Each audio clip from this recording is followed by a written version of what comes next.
valstybinio jūrų uosto direkcijos tauriai laimėti. Atsiprašau, galima į priekį truputį. Pirmosios vietos nugalėtojai su laiku 3 minutės 6 ir 9/20 šimtųjų komanda Žvėrsiniai.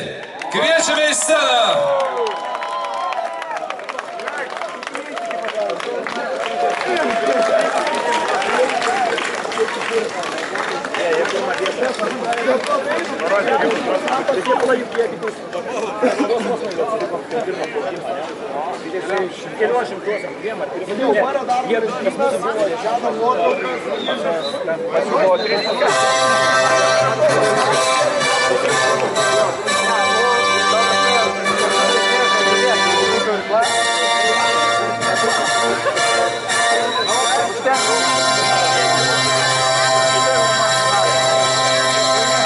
Du 2013 metų Drakonų laivų lenktynių nugalėtojai komanda Žvėrsiniai, jiems įteikiama pirmos vietos taurė. Taurė įteikia uosto kapitonas Adomas Alekna.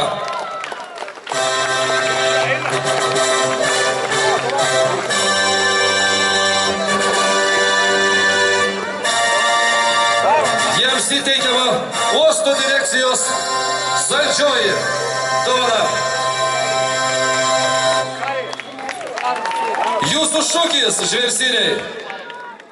Mes Žvėrsiniai, mes jėga, mes imtuojam visada. Šaunuoliai.